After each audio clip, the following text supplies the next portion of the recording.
В това видео ще видите как едно малко невинно създание е загубило своя живот от една голяма жестокост на един луд.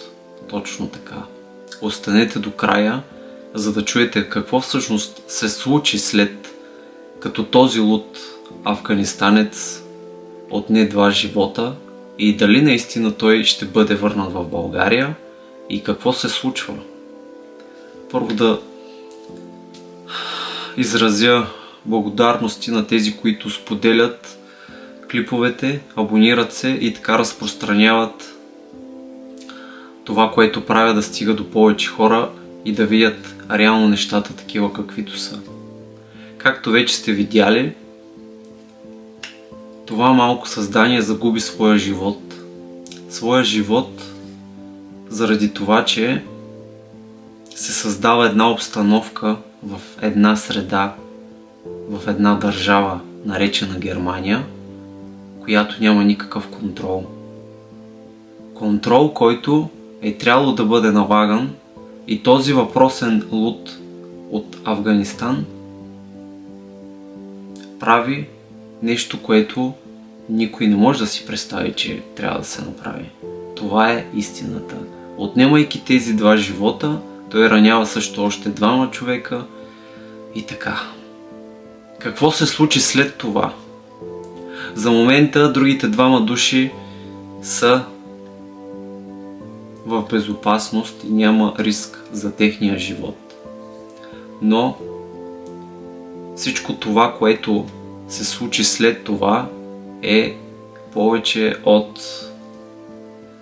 неприятно и шокиращо за доста хора. Какво имам предвид? Ще разберете до края на клипа и какво се очаква да направи Германия след това знаково, ужасяващо отнемане на детски живот посред бял ден. Това е просто ужас.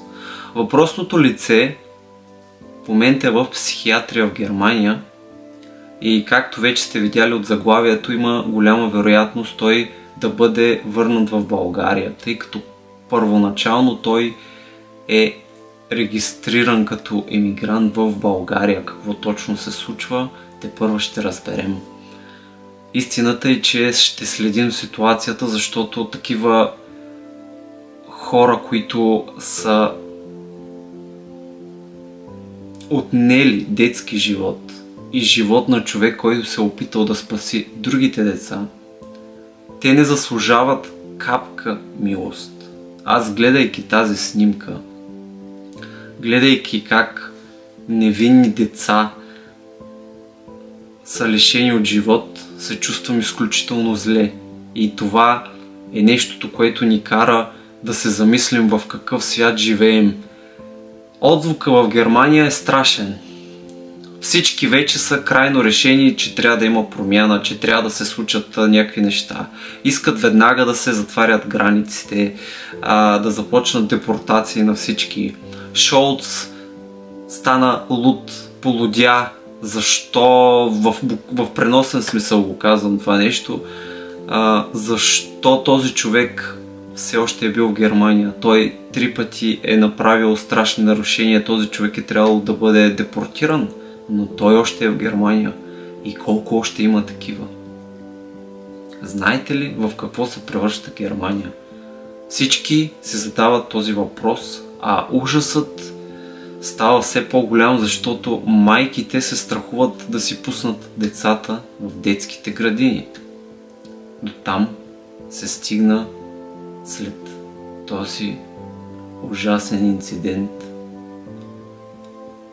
И губейки живота си, това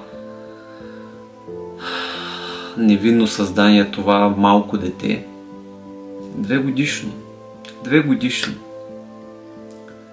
Живота е много, много труден и ужасен и Германия трябва да се справи с това. Всички хора, които живеем в Германия, трябва да сме наясно, че нещата тук излизат от контрол, но аз се надявам и вярвам, че немците се събуждат. Те се събуждат и няма да позволят това да ескалира. Няма да позволят повече да се отнема така човешки живот на такива невинни създания по такъв отвратителен начин. И се надявам, че поне те ще направят така, ще се опитат да спрат този кошмар, който завладя цяла Германия. А какво да кажем ние?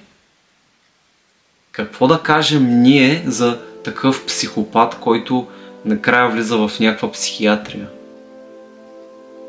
Как да търсим някакво смирение след подобни ужасни действия, извършвайки този човек, и той да влезе в психиатрия? И хората сега да са в паника, той и още такива луди, които за първи път са регистрирани в България. Защото само едва 300 души са върнати в България, а е трябвало хиляди да се върнат от Германия.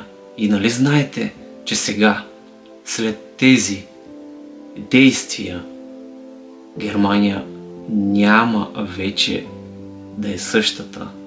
Германия и хората, които управляват Германия, не могат да търпят това. Те ще направят решителна крачка. Те ще бъдат готови. Те ще бъдат готови и тази бройка от 300 души, които са върнали на България през миналата година, 2024, бъдете сигурни, че тя ще се увеличи. И ако наистина, както и Мерц, и лидерката на Алтернатива за Германия искат да затворят границите след изборите. Алтернатива за Германия иска за 100 дни да затвори границите. Абсолютно пълен контрол и масови депортации на всички опасни и криминални и така нататък души. След тази случка майките са ужасени и не искат да си пускат децата на детска градина. Разбирате ли за какво стана въпрос? Нямат сигурност. Ужасът е пълен и това не е просто поредното действие, защото в момента се обмислят затягане на контрол с даваните на имигрантите жилища, масови депортации, затваряне на границите. Това дава наистина момент, в който трябва да има действие и решителност. Но тук основният въпрос е: трябваше ли да се стигне до отнемане на човешки живот? Трябваше ли това невинно създание на 2 години да загуби своя живот, защото някои хора не са си свършили работата? И този луд човек е трябвало да бъде депортиран от много, много време, но той все още е останал в Германия. Трябваше ли Германия най-накрая да вземе нужните мерки и да започне промяната, която може би всички чакат в Германия? А тя е Германия да започне да става свободна, Германия да започне хората да не се страхуват, излизайки на базар, излизайки в мол, излизайки на кафе, излизайки в парка или водейки детето си на детска градина, и да не се страхува, че той няма да се върне. Дано Германия наистина да се събуди и действията, които ще започнат, най-вероятно ще се отразят и негативно за България, защото това, което се говори с тези масови депортации, които ще правят, най-вероятно много от тези хора, които са лоши, ще дойдат и в България, а тогава наистина да му мислим и дано да има адекватни мерки от нашето правителство.